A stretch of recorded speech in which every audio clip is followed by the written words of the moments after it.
गोरखपुर की धरती के लाल पूर्व मंत्री स्वर्गीय मार्कंडेय चंद की 10वीं पुण्यतिथि पर आज उनको भावभीनी श्रद्धांजलि दी गई। आज मंत्री जी के पैतृक गांव चिल्वा में सुंदरकांड पाठ सहित स्वर्गीय मार्कंडेय चंद स्मृति पार्क एवं उनकी मूर्ति का अनावरण किया गया।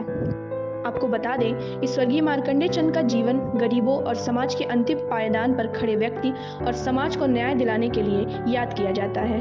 स्वर्गीय चंद जी पूर्वांचल के बड़े राजनीतिक और सामाजिक व्यक्ति थे।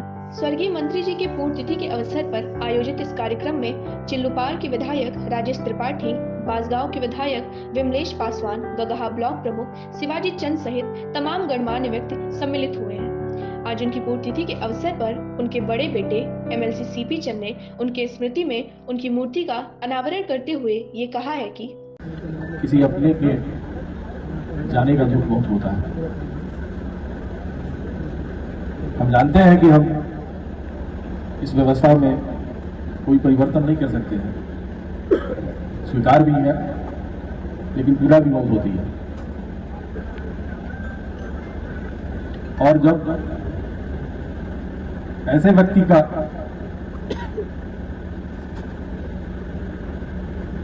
स्मरण करना हो जिसने आपको संसार में आने का सौभाग्य दिया,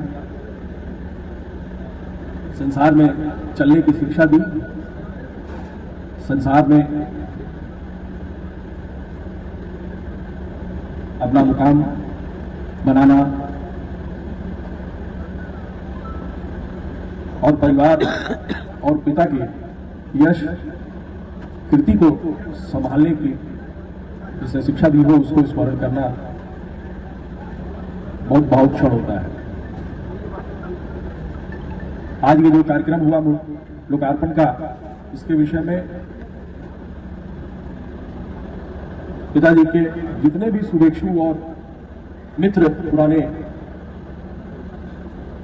सारे लोगों का आग्रह था कि ये कार्य किया जाए। मेरे छोटे भाई ने भी एक दो बार मुझसे कहा, लेकिन मैं जैसा मुझे व्यक्तिगत रूप से ये मुझे नहीं लगता था कि ये इस तरीके का कोई प्रदर्शन करना चाहिए। कुछ और सृजनात्मक कार्य हो वो और अच्छा रहे, जो कई पीढ़ियों तक आपके जो योगदान है समाज को उसको आगे ले जाए और उसको फलीभूत करें। इस तरीके का कोई कार्य हो, इस तरीके की मेरी मंशा थी।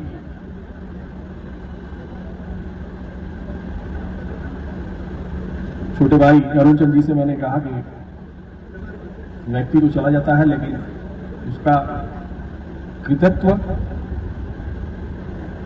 हमेशा याद रहता है, हमेशा समाज में रहता है।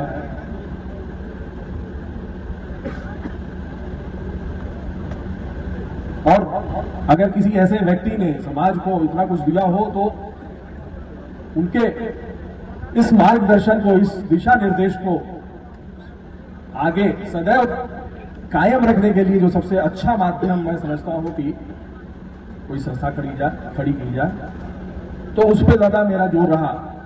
लेकिन हमारे गांव के जो प्रधान हैं और हमारे सभी ग्रामवासी और अग्रज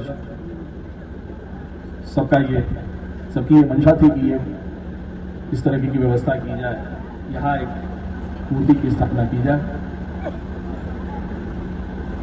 तो हम लोगों ने सबका आग्रह, सबका प्रेम देखते हुए इसको स्वीकार किया। और आज आप सब लोग इतनी दूर दूर से इतनी बड़ी संख्या में आए हमें आशीर्वाद देने के लिए, पूज्य पिताजी का आशीर्वाद प्राप्त करने के लिए। मैं तो हमेशा महसूस करता हूं कि वो हर पल हर क्षण हमारे साथ हैं। मुझसे कुछ लोग इस विषय में शिकायत करते हैं कि आपका ये जो दिन आता है 15 दिन का, उसमें आप की कोई रुचि नहीं होती है, छोटे भाई साहब ही जो है वही करते हैं। तो मैंने कहा कि मैं 365 दिन जल देता हूं, सिर्फ 15 ही दिन नहीं, क्यों 15 दिन। 15 दिन के लिए आवाहन वो करते हैं जो सिर्फ 15 दिन के लिए याद रखते हैं या उनकी आवश्यकता होती है। यहाँ तो हर शुभ कार्य करने के लिए हमारे पितरों का आवाहन किया जाता है, उनसे कामना की जाती है कि वो आवें और आप आशीर्वाद दें, तो क्यों अपनी जरूरत पे ही याद रखें? वो तो हमारे प्रत्यक्ष देवता हैं, हमारे पितृ, उनका स्थान हमारी व्यवस्था में, सनातन व्यवस्था में स्थापित है कि वो हमारे प्रत्यक्ष देवता है, उनका आह्वान किया जाता है। तो मैं प्रत्येक दिन आह्वान करता हूँ, प्रत्येक दिन, प्रत्येक क्षण मैं महसूस करता हूँ कि उनका आशीर्वाद हमारे साथ में है, और उससे एक जो आत्मबल मिलता है, जो संबल मिलता है, उसके लिए मैं उनको हमेशा स्मरण करता हूँ। तो आज पुनः मैं आप सबको धन्यवाद देता हूँ, आपका आभार व्यक्त करता हूँ कि आप सब लोगों ने आकर के हमें अपने आशीर्वाद से अभिसिंचित किया, आपका स्नेह मिला। बहुत बहुत धन्यवाद।